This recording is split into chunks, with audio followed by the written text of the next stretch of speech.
आज का अपना सत्र अग्निहोत्र एवं पर्यावरण पर है। साहब के धर्मपाठ पुस्तक में अग्निहोत्र पर विषय पर एक लेख है, पहले हम वो पढ़ते हैं। उसके बाद पर्यावरण से कैसे उसका संबंध है वह देखेंगे।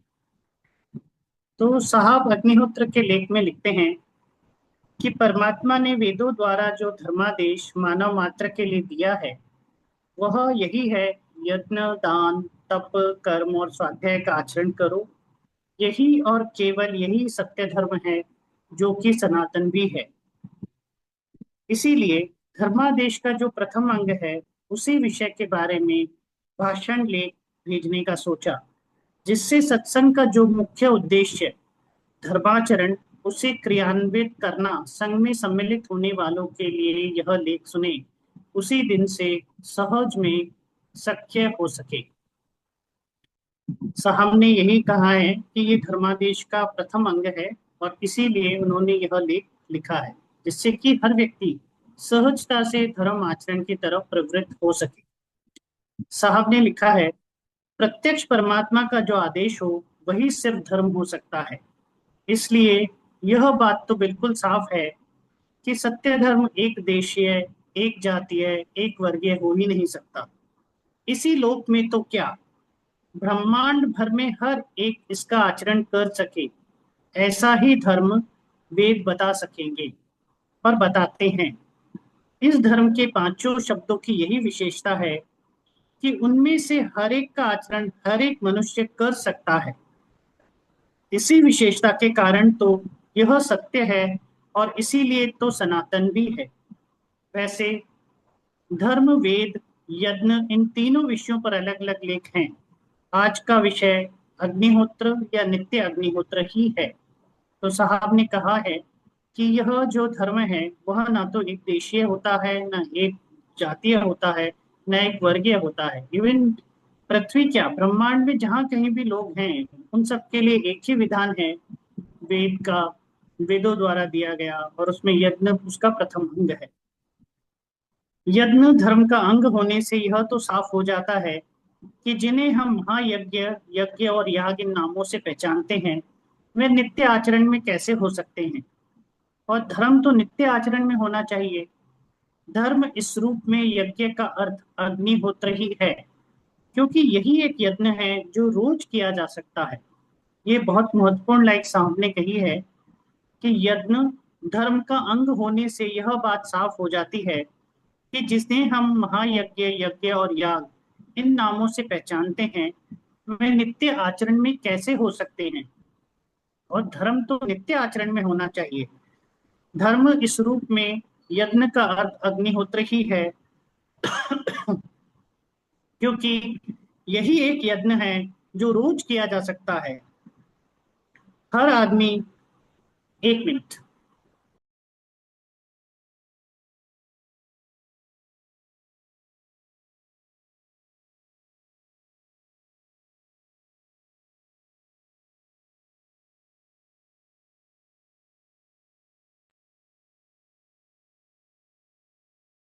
हर आदमी दुनिया के हर किसी कोने में कर सकता है। यह जो धर्म कार्य हर मनुष्य को करना ही चाहिए। साहब कहते हैं, यह जो धर्म कार्य हर मनुष्य को करना ही चाहिए, अत्यंत जरूरी है। यही आज करोड़ों में शायद एक कर रहा है। यह सामने 1963 में लिखा था, आज ये परिस्थिति जरूर नहीं है। आज तो बहुत से लोग अग्निहोत्र कर रहे हैं, लेकिन जब ये पुस्तक लिखी गई थी उस समय की स्थिति सामने लिखी है। अग्निहोत्र न करने वाले अग्निहोत्री उपनाम के लोग हैं, जिनका अर्थ है उनके घरानों में कई पीढ़ी पूर्व अग्निहोत्र होता था। आज अगर कोई अग्निहोत्री सचमुच है तो उनका अग्निहोत्र देखने से या उनके बारे में जानने से या इस विषय में उनसे खुद से सुनने पर यही पता लगेगा कि ये एक बहुत ही कठिन कार्य है। यह भी दिखेगा कि अग्निहोत्र रखते हैं यानी कि एक बहुत बड़ा भारी काम करते हैं, और इसीलिए उन्हें अधिकार प्राप्त है कि जीवन यापन के लिए और कोई कार्य ना करें। और दूसरे धनी मानी धार्मिक लोगों का कर्तव्य है कि वे अग्निहोत्री को भिक्षा दें, मदद दें, नहीं तो धर्म का लोप हो जाएगा, क्योंकि उन्हें फिर नौकरी वगैरह करनी पड़ेगी, जिससे अग्निहोत्र बंद करना पड़ेगा। यह सबकी सब केवल दंभ भरी बातें हैं। एक अग्निहोत्री के मरने पर उसका लड़का, जो तब तक कहीं नौकरी करता था, हमारे पास आया और कहने लगा कि अब वह अग्निहोत्र रखना चाहता है। हमें खुशी हुई यह सुनकर, परंतु उससे यह जानकर बहुत निराशा हुई कि नए सिरे से अग्निहोत्र शुरू करने की तैयारी करने के लिए 200-250 रुपए का सामान लगेगा। 2-4 महीने बाद अमुक महीने की अमुक तारीख को वाराणसी से एक अमुक शास्त्री आएंगे, तभी वह विधि पूर्वक अग्निहोत्र शुरू करा सकेंगे। जो साहब के द्वारा बताया गया विधि है वो इतना सहज सरल है कि इन सब में इस तरह की किसी तरह की कोई आवश्यकता ही नहीं है, किसी ढोंग की कोई आवश्यकता नहीं है। इसीलिए जो धर्म का स्वरूप पहले था, साहब उसके कट्टर विरोधी थे। उन्होंने कहा जो धर्म है ही नहीं उसके पीछे हम पड़े हैं, और जो धर्म वास्तव में धर्म का अंग है और जो इतना सहज सरल है कि हर व्यक्ति बिना किसी विशेष मदद के अग्निहोत्र का आचरण कर सकता है, ऐसा ही अग्निहोत्र उन्होंने सबको दिया है। इसीलिए आज हम छोटे मोटे वीडियो कॉल से लोगों को अग्निहोत्र समझा देते हैं और लोग अग्निहोत्र करना शुरू करते हैं। और बहुत से लोग तो ऐसे भी हैं जो किसी भी वीडियो को देखकर अग्निहोत्र शुरू कर लेते हैं। इतना सहज सरल धर्म का आचरण साहब ने हमें दिया है। आगे साहब कहते हैं, धर्म का इतना थोथा स्वरूप देख जानकर बहुत ही ग्लानि हुई, क्योंकि इस तरह धर्म आचरण करने के लिए तो काफी धन चाहिए, फिर कोई धर्माधिकारी चाहिए कि जो उसे शुरू करा सके। और यह सब व्यवस्था करने के बाद उसका प्रत्यक्ष फल क्या है कि अग्निहोत्र रखो और सराफा बाजार, गल्ला बाजार, कपड़ा बाजार के सेठों से और धनी मानी लोगों से घरों से भिक्षा मांगो और बदले में अग्निहोत्र की भस्म बांटो आशीर्वाद सहित। कौन आदमी फिर अग्निहोत्र रखना चाहेगा? साहब कहते हैं, अगर ऐसी परिस्थिति होगी तो कौन अग्निहोत्र करना चाहेगा? तो धर्म सत्ता जैसे जैसे अनाधिकारी लोगों के हाथों हस्तांतरित होती गई, वैसे वैसे धर्म आचरण करना कठिन ही नहीं असंभव सा होता गया। और वह यहाँ तक कि जो वेद यज्ञ को कामधेनु कहते हैं, उनके इस कथन पर कोई विश्वास तक करने को तैयार नहीं। क्योंकि यज्ञ रूपी कामधेनु जब परमात्मा खुद दे रहा है तो वह उसकी पूरी प्रजा को मिलना चाहिए। और अग्निहोत्र का ठेका तो सिर्फ उन लोगों ने ले रखा है जो जन्मतः, कर्मता नहीं, ब्राह्मण है। तो परमात्मा की नजर में यह भेदभाव कैसे कि अग्निहोत्र सिर्फ जो ब्राह्मणों के घर जन्मे हैं वे ही रख सकते हैं? तो साहब ने क्या कहा है, तो धर्म जैसे जैसे सत्ताधिकारी अनाधिकारी लोगों के हाथों हस्तांतरित होती गई, वैसे वैसे धर्म आचरण करना कठिन ही नहीं असंभव सा होता गया। और वह यहाँ तक कि जो वेद यज्ञ को कामधेनु कहते हैं, उनके इस कथन पर कोई विश्वास तक करने को तैयार नहीं। क्योंकि यज्ञ रूपी कामधेनु जब परमात्मा खुद दे रहा है तो वह उसकी पूरी प्रजा को मिलनी चाहिए। और अग्निहोत्र का ठेका तो सिर्फ उन लोगों ने ले रखा है जो जन्मतः, कर्मतः नहीं, ब्राह्मण है। तो परमात्मा की नजर में यह भेदभाव कैसा है कि अग्निहोत्र सिर्फ जो ब्राह्मणों के घर जन्मे हैं वे ही रख सकते हैं? परंतु वास्तविकता यह नहीं है। वेदोक्त धर्म का आचरण हर पुरुष, स्त्री, हर जाति व हर देश का हर एक मानव कर सकता है। यही सत्य है और निर्विवाद सत्य है। इसमें कोई शंका का स्थान नहीं। इसका मतलब यह ही है कि अग्निहोत्र इतना सीधा और सरल होना चाहिए कि धर्माचरण का इच्छुक उसके बारे में जानकर, जानते ही, यानी उसी दिन से शुरू कर सके। यह संभव है और इसका प्रत्यक्ष प्रयोग हमने किया है। हमारे पास से उसका महत्व और क्या कुछ करना, यह उत्सुक व्यक्ति ने एक दिन शाम के 5 बजे जाना और उसी दिन सूर्यास्त को उसने अग्निहोत्र शुरू कर दिया। और 15 दिनों बाद वह आया और उसने कहा, मैं आनंद में हूँ। इसके पहले की जो भेंट होती थी, तब वह हर बार ये कहता था कि धर्माचरण करना चाहता हूँ, परंतु प्रपंच आड़े आते हैं। यह प्रपंच अब आड़े नहीं आते। 1 महीने बाद कुछ और विधियां बढ़ाई जावे, ऐसी उसकी प्रार्थना आई। परंतु हमने कहा, हर आदमी आसानी से कर सके उतनी ही धार्मिक विधि काफी होती है।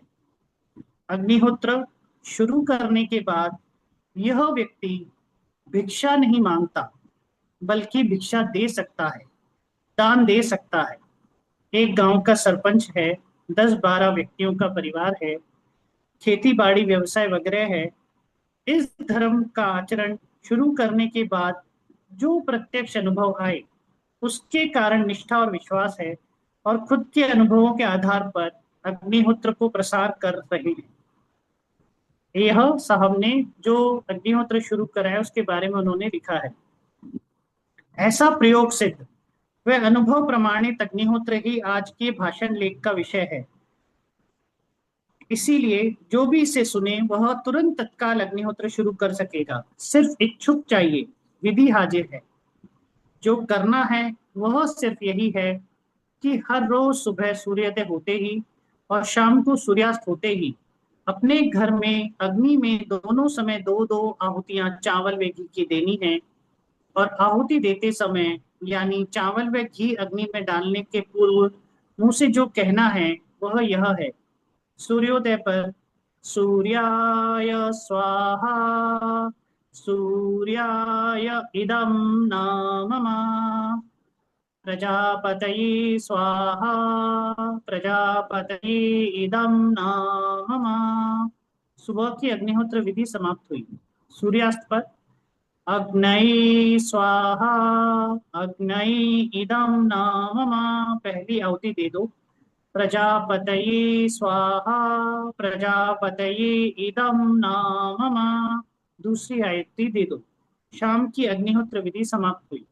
देखा आपने, सिर्फ इतना करने से नित्य नियमित तरीके से अग्निहोत्र शुरू हो जाता है।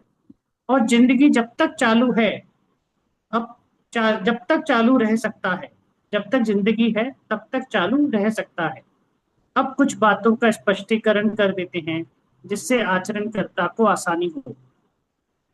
अग्नि यानी आग, गाय के गोबर की कंडे की आग हो, उसी को राख से ढककर घंटों टिकी रह सकती है। यह गांव के लिए संभव है, लेकिन हमारे लिए ये कहा है साहब ने कि अग्निहोत्र समय से कुछ मिनट पहले गूगल कपूर या घी, गाय के घी की बाती से प्रज्वलित करें। आगे सूर्योदय सूर्यास्त की पूर्व तैयारी करनी चाहिए ताकि ठीक समय पे आहुति दी जा सके। समय क्या है? सूर्य का उदय होना और सूर्य का डूब जाना, यही अग्निहोत्र करने का समय है। इसमें कोई छूट नहीं, चाहे कारण कुछ भी हो। फिर भी यदि खास कारण से नागा हो ही जावे तो हो जाने दें, परंतु सूर्योदय की आहुति सुबह 8 या 10 बजे और सूर्यास्त की रात 8 या 9 बजे देकर खाना पूर्ति ना करें। यह अग्निहोत्र नहीं होगा। सूर्योदय व सूर्यास्त का समय मिलेगा और बड़े शहरों में स्थानीय समाज पत्रों में होता है। जानने का कोई साधन नहीं है तो अंदाज से काम लिया जा सकता है। आज तो इसकी आवश्यकता ही नहीं है। हम सबके पास माधव आश्रम द्वारा दिया गया अग्निहोत्र टाइम टेबल ऐप है, उसको डाउनलोड करिए और अग्निहोत्र का जिस भी स्थान पर आप रहते हैं उस स्थान के अग्निहोत्र का समय हमें मिल जाएगा। यह बात हम 63 की कर रहे हैं। जब साहब ने ये दिया था उस समय वह सब एडवांसमेंट नहीं था। समय की पाबंदी यही अग्निहोत्र विधि की सबसे महत्व की बात है। कौन आहुति दे? घर घर अग्निहोत्र होना आवश्यक है। घर का कर्ता पुरुष आहुति दे। वह घर छोड़कर दौरे पर या बाहर गांव या आवश्यक कार्यवश इन समयों पर घर पे बाहर गया हो तो उसकी स्त्री आहुति दे। दोनों घर के बाहर गए हों तो जिस भी घर की देखभाल के लिए सौंप गए हैं वह आहुति दे। सबके सब बाहर जावें और घर में सिर्फ नौकर रहे तो वह आहुति दे। और घर को ताला लगाकर ही बाहर जाना पड़े तो पास पड़ोस के किसी श्रद्धावान को चाबी दे दें और उन्हें समय पर आपके अग्निहोत्र करने को कहें। और अगर यह में से कुछ भी संभव नहीं है तो कोई आवश्यकता नहीं है, जब भी आप लौट कर आए तब आप अग्निहोत्र कर सकते हैं। पूर्व तैयारी करीब करीब कुछ नहीं, दोनों समय अग्निहोत्र अग्नि तैयार करना है। और आचरणकर्ता का शरीर बाहर से शुद्ध होना चाहिए, जो शुद्धता आमतौर से नहाने से आ जाती है। रोजाना 2 बार नहाने की आदत अगर है तो अच्छा है। अगर एक ही बार नहाने की आदत है तो पहले सूर्योदय से पहले नहा लेना चाहिए और शाम को सूर्यास्त के पूर्व हाथ पांव मुंह धो लेना चाहिए। अगर नहाने की आदत ही नहीं और हफ्ते या 10 दिन में एक आध बार नहाते हैं तो अग्निहोत्र समय से पहले अच्छी तरह हाथ पांव मुंह धो लेना चाहिए। मगर यदि रोज नहाने की आदत है और नहाते हैं तो वह स्नान अग्निहोत्र के पूर्व होना चाहिए, ऐसा साहब कहते हैं। लेकिन अग्निहोत्र के लिए यह नियम है कि आप बिना नए अग्निहोत्र कर सकते हैं। कोशिश करें कि जितना शुद्ध रूप में कर सकें उतना हाथ पैर मुंह धोकर अग्निहोत्र करें। चावल बाजार से बीन कर लाकर साफ कर लें ताकि कंकड़ पत्थर ना रहें। अगर टूटे हुए चावल भी अलग कर लें तो अच्छा है, मगर जरूरी नहीं। फिर एक डिब्बे में भरकर अग्निहोत्र के स्थान पर रख दें। पांचों उंगलियों की कोने की पकड़ में जितने चावल आ सके उतना एक महीना आहुति के लिए काफी है। साधारणतः 1 किलो चावल में 1 महीना अग्निहोत्र हो सकता है, थोड़ा कम ज्यादा हो सकता है। घी घी केवल गाय का हो, मिलेगा कहाँ, कहीं भी नहीं। उपाय: 1 लीटर गाय का दूध अपने सामने निकाल कर लावे और घर में ही दही जमाकर तैयार कर ले। इतना घी 1 महीने के लिए काफी होता है। जब हाथ की उंगलियों में चावल पकड़े तभी एक उंगली से थोड़ा सा घी लगा लें। सिर्फ गाय का घी ही वातावरण को शुद्ध करता है, इतना ही जान लेना काफी है। कभी भी गाय के घी के बगैर आहुति न दी जावे, यह ध्यान रहे। स्वाहाकार के बारे में साहब लिखते हैं: ना अधिक सुस्ती में कहा जावे, ना अधिक जल्दी जल्दी। विराम चिन्ह पर एक क्षण रुकें, ना मन में उच्चार करें और ना ही गर्जना हो। ऐसी आवाज हो कि घर में तो गूंजे और घर के बाहर ना सुनाई दे। सद्भावना निर्माण करने वाले शब्द हैं, ऐसा साहब कहते हैं। स्थान के बारे में साहब कहते हैं: जहां अग्नि रखें वह स्थान या कमरे का कोना शुद्ध हो, स्वच्छ हो। वहां जब तक बैठे तब तक दोनों आहुतियों की सामग्री भस्म होकर अग्नि रूप हो जावे, 1 या 2 मिनट लगेंगे। निषेध: किस चीज का निषेध साहब ने लिखा है? गैस, तेल या बिजली के स्टोव की अग्नि अग्निहोत्र के लिए नहीं चलेगी। गाय के घी के सिवाय अन्य किसी भी जानवर का घी अग्निहोत्र के लिए नहीं चलेगा। तो विधि और उसका स्पष्टीकरण पड़ा।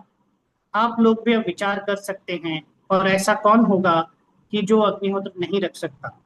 सुबह उठ ही नहीं सकते ऐसा कोई कहे तो उसकी अकर्मण्यता के लिए अग्निहोत्र जिम्मेदार नहीं। साहब कहते हैं: सुबह उठ ही नहीं सकते ऐसा कोई कहे तो उसकी अकर्मण्यता के लिए अग्निहोत्र जिम्मेदार नहीं। हर घर में ये 2 आहुतियां सुबह शाम दी जानी चाहिए।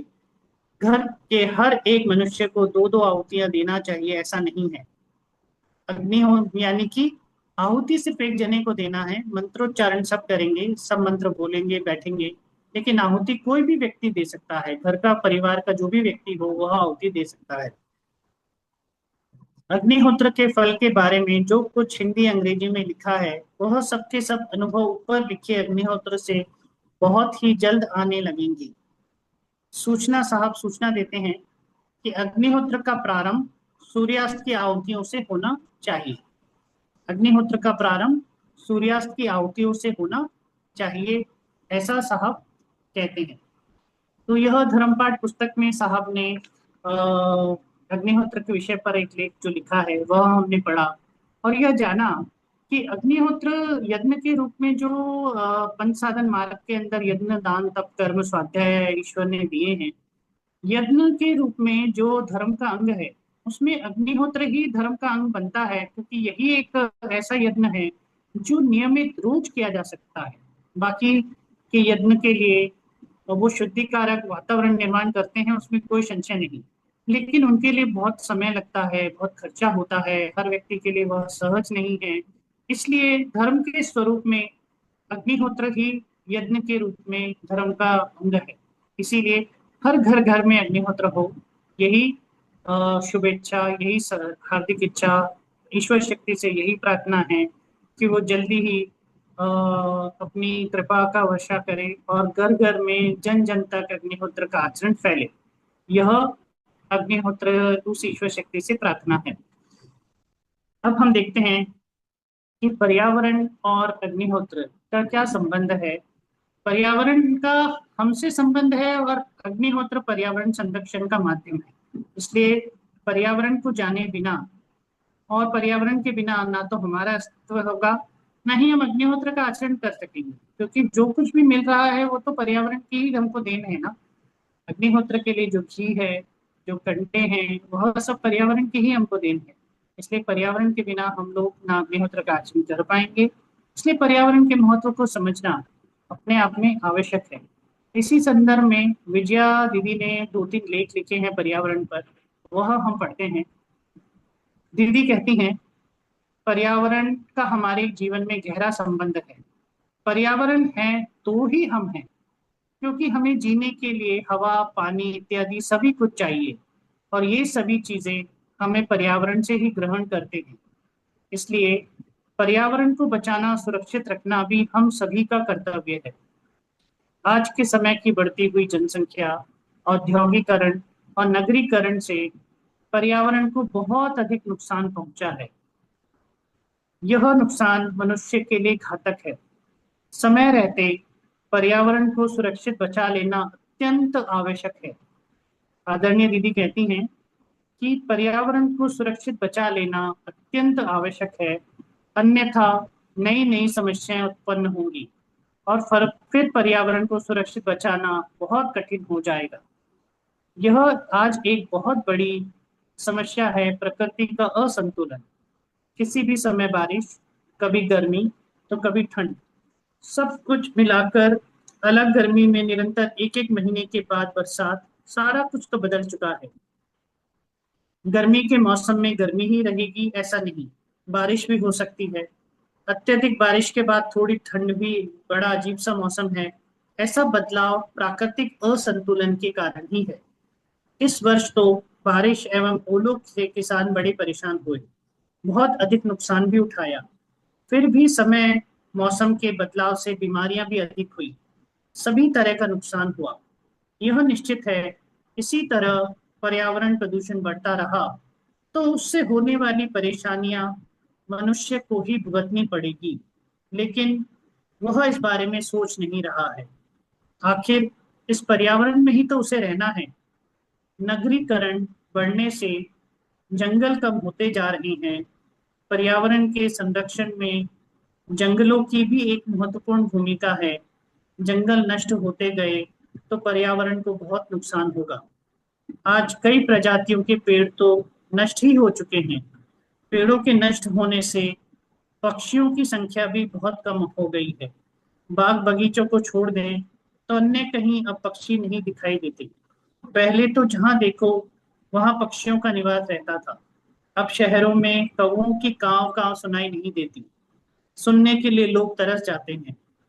गौरैया चिड़िया जो कि हर जगह दिखाई देती थी, अब दुर्लभ हो गई है। पेड़ों की कमी को की वजह से अब उन्हें घोंसले बनाने के लिए जगह ही नहीं बची। पर्यावरण संतुलन के लिए पक्षियों का होना भी आवश्यक है। औद्योगिकीकरण के कारण वायु प्रदूषण भी बहुत अधिक बढ़ता जा रहा है। वायुमंडल में घातक गैसों की मात्रा बढ़ती जा रही है। वायु प्रदूषण की स्थिति बहुत खतरनाक होती जा रही है। यह कह सकते हैं कि हवा में जहर घुल गया है।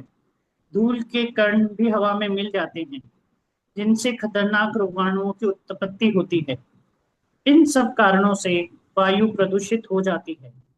वायु में प्राण वायु का अनुपात कम हो जाने से सारी मानव जाति के लिए खतरा उत्पन्न हो रहा है। नदियों, तालाबों का जल भी दूषित हो रहा है। नदियों के पास बड़ी बड़ी बिल्डिंग एवं फैक्ट्रियां बन जाती हैं। इनकी सब गंदगी नदियों में और तालाबों में बहा दी जाती हैं। इससे पानी गंदा व जहरीला होता जा रहा है। केमिकल मिलते जा रहे हैं जो कई प्रकार की बीमारियों का कारण बनते हैं। पानी विषाक्त हो चुका है और औद्योगिकरण बढ़ता रहा तो पर यही विभिन्न प्रकार की बीमारियों का कारण बन रहा है।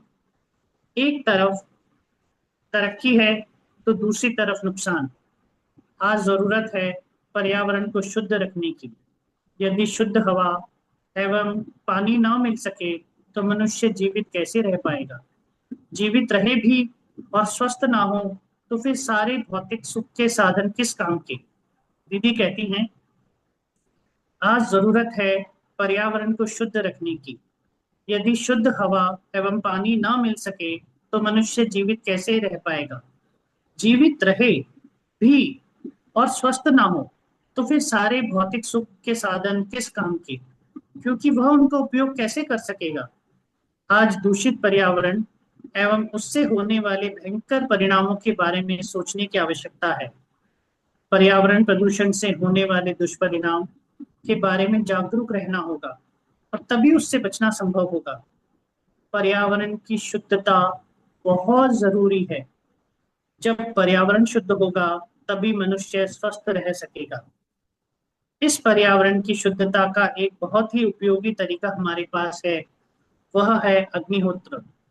महानुभाव श्री माधव जी पोद्दार साहब द्वारा बताई गई इस अग्निहोत्र विधि को आज हजारों लोग अपना रहे हैं, इससे लाभ भी ले रहे हैं।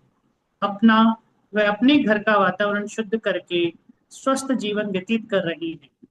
यह हजारों लोगों का अनुभव है, क्योंकि दूषित वातावरण में रहने के लिए तो मनुष्य विवश है। अग्निहोत्र को नित्य नियमित रूप से आचरण में लाकर दूषित वातावरण को नष्ट करके स्वस्थ एवं अनुकूल वातावरण बनाया जा सकता है। दीदी ने कहा है कि अपना व अपने घर का वातावरण शुद्ध करके स्वस्थ जीवन व्यतीत कर रही हैं। यह हजारों लोगों का अनुभव है, क्योंकि दूषित वातावरण में रहने के लिए तो मनुष्य विवश है। अग्निहोत्र को नित्य नियमित रूप से आचरण में लाकर दूषित वातावरण को नष्ट करके स्वस्थ एवं अनुकूल वातावरण बनाया जा सकता है। सारा वातावरण शुद्ध कर लेना तो बहुत कठिन है, लेकिन अग्निहोत्र को अपनाकर प्रदूषित वातावरण से अपनी सुरक्षा कर लेना संभव है। पर्यावरण दिवस 5 जून को मनाने का एक उत्तम तरीका है कि इस दिन अग्निहोत्र को अधिक प्रचार हो। अग्निहोत्र जन जन के दुख के कष्ट निवारना जन जन तक पहुंचे। यह दीदी ने एक लेख में लिखा है। उन्हीं का एक और लेख है जो पढ़ते हैं, वो उन्होंने पर्यावरण पर ही लिखा है। विषय वैसा ही है, लेकिन एक महत्वपूर्ण लेख है, इसलिए हम इसको भी पढ़ते हैं। विषय जो टॉपिक है वह है संतुलित पर्यावरण। प्रकृति की ओर से मनुष्य को सब कुछ प्राप्त है। मनुष्य के जीवन के लिए आवश्यक अलग अलग ऋतुएं, ग्रीष्म ऋतु जिसमें निरंतर गर्मी ही गर्मी है, फिर भीषण गर्मी से राहत हेतु बरसात का मौसम, इससे चारों ओर हरियाली ही हरियाली है, जल स्रोत भरे रहते हैं। इसके बाद आती है आनंददायी शीत ऋतु। इस पे भी मौसम बहुत अच्छा रहता है, कभी सामान्य तो कभी कड़कड़ाती ठंड।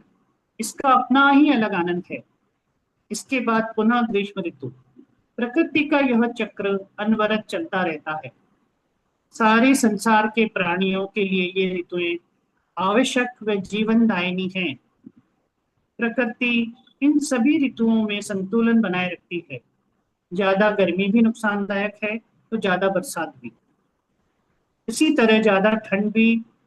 लेकिन प्रकृति के संतुलन से यह सभी ऋतुएं अपने अपने समय पर आती हैं और चली भी जाती हैं।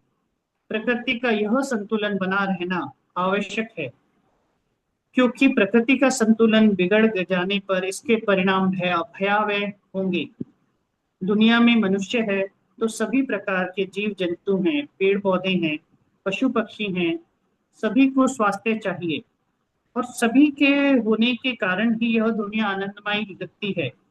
इसके लिए आवश्यक है कि सर्दी, गर्मी और वर्षा का समय पर आना और समय पर जाना। यह दुनिया जब से बनी है तभी से ईश्वर ने अन्य प्राणियों को केवल शक्ति दी है, लेकिन मनुष्य को शक्ति के साथ साथ बुद्धि भी दी है, ताकि वह सोच समझकर प्रकृति के अनुसार कार्य करे। लेकिन हो रहा है उसका उल्टा ही। पक्षी हमें प्रकृति के अनुरूप कार्य करते हुए दिखाई देते हैं और मनुष्य प्रकृति के विपरीत कार्य कर रहा है। मनुष्य को लगता है वह सब कुछ कर लेगा, प्राणियों पर तो वह प्रभुत्व स्थापित कर लेगा, पर प्रकृति के सामने आज भी वह बोना ही है। प्रकृति के सामने आज भी वह होना ही है। ईश्वर द्वारा बनाई गई इस दुनिया में हर और असंतुलन कायम होता जा रहा है। मनुष्य लोभ एवं स्वार्थ में पड़कर प्रकृति का अत्यधिक उपयोग कर रहा है। इस कारण असंतुलन हो रहा है। मौसम चक्र प्रभावित हो रहे हैं। तापमान असामान्य होता जा रहा है। मनुष्य अपने में सिमटता सिमटता जा रहा है। और प्राकृतिक आपदाओं को भुगतने के लिए तैयार है। तूफान, बाढ़, अतिवृष्टि, अनावृष्टि इत्यादि प्रकृति के विरुद्ध जाने के परिणाम भयावह हैं। लेकिन प्रकृति एवं ईश्वर के बारे में सोचने के लिए मनुष्य के पास समय ही नहीं है। वह अपनी जवाबदारी न समझते हुए यह सोचता है कि जैसा चल रहा है वैसा ही चलने दो, मुझे क्या करना। लेकिन जो परेशानियां आज दूसरों के सामने हैं, वह कल उसके सामने भी आएंगी। इन बातों से वह अनजान है, तो वह फिर ईश्वर द्वारा उसे दी गई बुद्धि किस काम की। दीदी कहती हैं, इन बातों से वह अनजान है, तो फिर ईश्वर द्वारा उसे दी गई बुद्धि किस काम की। वह तो जानवरों की तरह ही जी रहा है।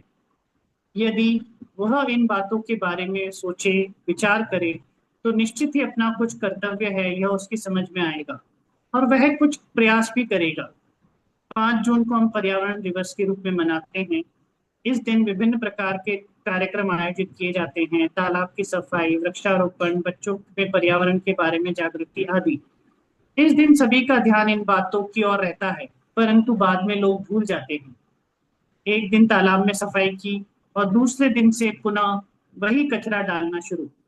यही यदि जनता जागरूक हो और वह तालाब के किनारे कचरा डालना ही बंद कर दे, तो कितना अच्छा रहेगा। वैसे ही छोटे छोटे बच्चों को अपने घर में पेड़ लगाने के लिए प्रेरित किया जाए, तो वे रोज उन पौधों को पानी देंगे, उन्हीं के सामने वह पेड़ बड़ा होगा, तो उनका उसके प्रति लगाव बना रहेगा और वह अन्य पेड़ों को भी नहीं तोड़ेंगे। इसी तरह एक अभियान चलाया जा गया कि पॉलीथीन का उपयोग बंद किया जाए। पॉलीथीन बहुत ही नुकसानदायक है, इसे सब लोग अच्छी तरह जानते हैं, फिर भी इस्तेमाल करते हैं। सभी दुकानों पर पॉलीथीन उपलब्ध रहती है। पॉलीथीन में खाने खाने का सामान रखना स्वास्थ्य के लिए हानिकारक है। पॉलीथीन को जब उपयोग में के बाद कचरे में फेंक दिया जाता है, तो उसे गायें खा लेती हैं और यह पॉलीथीन उनके पेट में इकट्ठा हो जाती है, जिसके कारण गायें मर जाती हैं। यदि पॉलीथीन को जला दिया जाए, तो उससे निकलने वाला धुआं भी स्वास्थ्य के लिए बहुत हानिकारक होता है। इतना सब होते हुए भी पॉलीथीन धड़ल्ले से चलती रहती है, क्योंकि लोगों को इसकी आदत पड़ चुकी है। यदि पॉलीथीन बनना ही बंद हो जाए, तो अपने आप उसका प्रयोग भी बंद हो जाएगा। आज से कई वर्ष पूर्व तो पॉलीथीन दिखाई ही नहीं देती थी, और थी भी तो बहुत कम। लोग थैली लेकर बाजार के लिए निकलते थे, लेकिन आज पॉलीथीन का बाजार इतना अधिक फैल गया है कि लोगों के घर से गुब्बार के लिए थैली लेकर निकलने की जरूरत ही नहीं रह जा रही है। पॉलिथीन का बनना बंद हो जाना ही इस समस्या का हल हो सकता है। जागरूकता लाने के लिए कुछ समय तो लगेगा, लेकिन इस बारे में सोचना पड़ता है, इसीलिए इसकी आवश्यकता है। सबसे बड़ी बात यह है कि मनुष्य में जागरूकता है, वह सोच विचार तभी कुछ कर सकता है। लेकिन प्राकृतिक असंतुलन लेकिन वह यह सब कर नहीं रहा है। इस वजह से प्राकृतिक असंतुलन बन गया है और उस वजह से प्रकृति खतरे में है। प्रकृति के विरुद्ध जाने से ही मनुष्य को इसकी भारी कीमत चुकानी पड़ रही है। आज जो परिस्थितियां हैं, ये आने वाली हैं, उससे भी कहीं भयावह परिस्थितियां आ सकती हैं। उसे इस बारे में अवगत भी कराया जा रहा है। अतः प्रकृति का संतुलन पुनः स्थापित हो, तभी आने वाली भयानक परिस्थितियों को रोका जा सकेगा। इस बारे में उसे विचार करना आवश्यक है। इस हेतु उसे ईश्वर द्वारा प्रदत्त बुद्धि का उपयोग करना होगा। महानुभाव श्री माधव जी पोद्दार साहब द्वारा दुनिया को दिया गया एक अद्भुत अस्त्र है छोटा यत्न अग्निहोत्र। इसके आचरण से मनुष्य आने वाली भयंकरतम परिस्थितियों से स्वयं को बचा सकता है। उसके लिए उसे स्वयं अग्निहोत्र करना होगा। अधिकाधिक अग्निहोत्र प्रारंभ हो, ज्यादा से ज्यादा लोगों को अग्निहोत्र के बारे में बताया जाए, इसका प्रचार हो। प्रकृति के असंतुलन को पुनः संतुलित करने की ताकत अग्निहोत्र में है, अग्निहोत्र में ही है। यहाँ ही का बहुत महत्व है। दीदी कहती हैं कि प्रकृति के असंतुलन को पुनः संतुलित करने की ताकत अग्निहोत्र में ही है, यानी और कोई तरीका है ही नहीं। प्रकृति में संतुलन होगा, तभी प्रकृति स्वस्थ रहेगी, तभी मनुष्य स्वस्थ रहेगा। इस तरह से अग्निहोत्र के प्रचार द्वारा 5 जून को पर्यावरण दिवस को मनाया जाना बेहतर होगा। यह अग्निहोत्र का कितना गहरा संबंध प्रकृति से है, यह इन लेखों से हमें समझ में आता है। और अग्निहोत्र के बारे में अगर हम जागरूक ना हुए, या पर्यावरण के बारे में अगर हम जागरूक ना हुए, तो भी आने वाला समय कष्टकारी होना ही है। आज भी परिस्थितियां कितनी अनुकूल हैं, यह हम जानते हैं। और इन अनुकूल, कहने के लिए अनुकूल परिस्थितियों को कितना अनुकूल है और इसमें और अनुकूलता जोड़नी है, तो निसंदेह हम अग्निहोत्र के आचरण से दूर रह सकते हैं, प्रकृति से दूर रह सकते हैं। लेकिन उसके परिणाम कितने भयावह होंगे, यह हम में से कोई जानता नहीं है। हम इसका इसका अंदाजा भी नहीं लगा सकते हैं।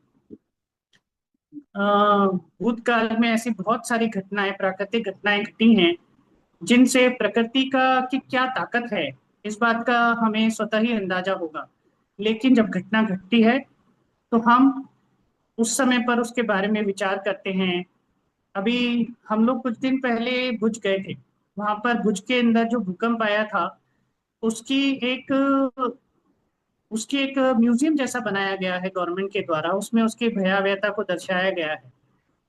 ये भयावहता को दर्शाने के पीछे उद्देश्य यह है कि भाई, जो पहले हो गया वो तो ठीक है, लेकिन आगे की परिस्थितियों से बचो, जिससे कि आप प्रकृति के साथ संतुलन कायम करो, और उस संतुलन के कायम करने की वजह से इस तरह की आपदाओं से मनुष्य जाति को हम बचा सके, यह आवश्यक है। और अग्निहोत्र का आचरण तो इसमें परम आवश्यक है ही। एक तो यह धर्म का अंग है, और दूसरा प्रकृति को संतुलन करने का एकमात्र माध्यम है। जैसा दीदी ने कहा है, एकमात्र माध्यम यही है कि हम अग्निहोत्र का आचरण करें। क्योंकि आज वृक्षों के प्रति जो हम लोग देखते हैं कि वृक्षारोपण या ये सब कार्य जो हम कर रहे हैं, आज के प्रदूषित वातावरण में वृक्ष अपने आप को बचा पाने के लिए समर्थ ही नहीं हो पा रहे हैं। उनको वो ताकत ही नहीं मिल पा रही है कि वो अपने आप को जीवित रख सकें। अग्निहोत्र उन्हें वह ताकत दे सकता है। अग्निहोत्र वृक्षों को ताकत देता है, प्रकृति को ताकत देता है, प्राण वायु का निर्माण करता है। किस तरह से अग्निहोत्र हर जगह, इवन यह देखा गया है, साइंटिस्टों के एक्सपेरिमेंट से प्रूव हुआ है कि ओजोन लेयर को भी, वो जो डिप्लीट हो रही है, उसको भी कंस्ट्रक्ट करने का काम अग्निहोत्र आचरण से संभव है। यह साइंटिस्टों की रिपोर्ट इसमें तैयार है।